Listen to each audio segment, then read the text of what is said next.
L'Afrique, avec ses réserves d'or, de diamants, d'uranium et j'en passe, est certainement le continent le plus riche de la planète. Et pourtant, la moitié des gens les plus défavorisés du monde vivent en Afrique subsaharienne. Alors ça va pas vous plaire, hein. Mais la France n'y est pas pour rien. Stop! Il y a des sujets dont on peut parler, et d'autres, il vaut mieux pas. Ah bon? Comme lequel? Bah, par exemple, le conflit... La barbe! La France est un des pays les plus riches du monde alors qu'elle n'a quasiment aucune ressource sur ses terres. Pourtant, la plupart de nos entreprises comme Areva ou Total vendent de l'énergie. C'est bizarre, non? Alors je vous le dis tout de go, hein. C'est un putain de hold-up! Si les pays d'Afrique vendaient et exploitaient eux-mêmes leur production, ils deviendraient les rois du monde! Alors comment on s'y est pris? C'est très simple. Au début de la décolonisation, on a placé des pions à la tête des pays pour servir nos intérêts. Et le jour où ils sont plus d'accord... Bon, monsieur le prince président Bandigou, on vient de découvrir du coltan dans votre pays, j'ai une proposition à vous faire. Oh. Je vous propose d'exploiter ces mines à votre place, qu'est-ce que vous en pensez?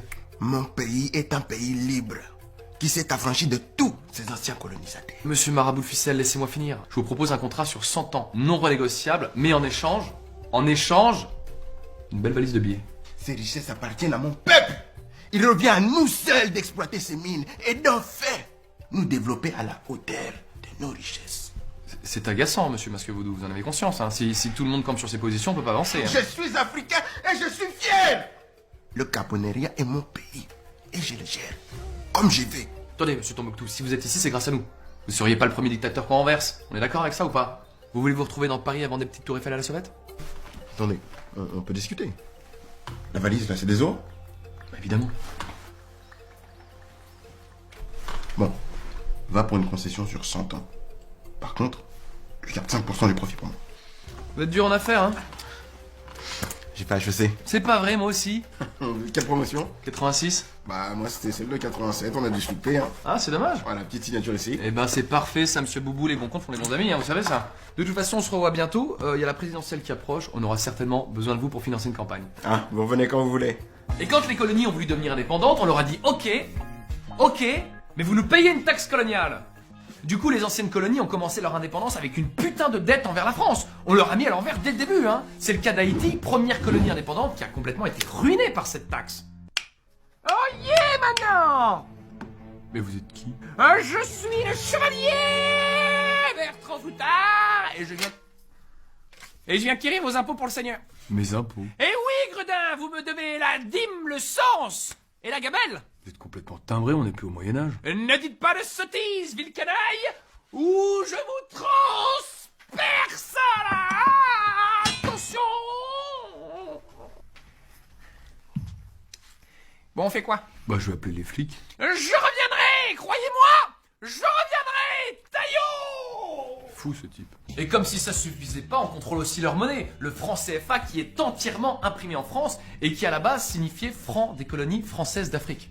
C'est de bon goût les mecs, c'est de bon goût.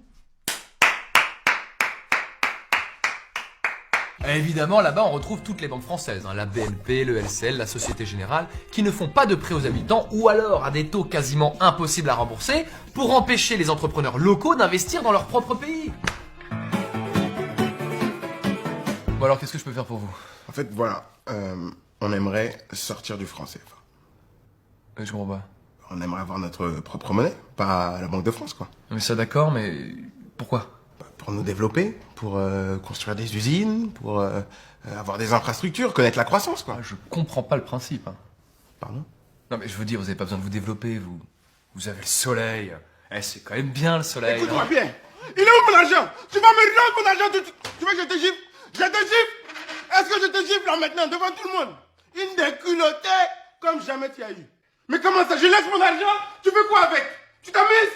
Par contre, les hommes d'affaires français, eux, ils se font plaisir. Ils investissent à tour de bras. Bolloré, par exemple. Oui, le même mec qui donne de l'argent à Morandini et Cyril Hanouna. Un garçon plein de qualité. Et ben, ce gars-là possède tous les ports de France-Afrique. Du coup, dès qu'un bateau entre ou sort, le mec se rince. Moi j'adore l'Afrique. Mais ces gens-là n'ont pas les moyens pour exploiter les ressources merveilleuses de leur terre. Alors qu'est-ce que vous voulez que je fasse? Que je laisse gratter le sol avec leurs petits doigts pour trouver des diamants et de l'or? Non, moi j'ai fait un rêve. Et j'ai rêvé d'un mineur heureux.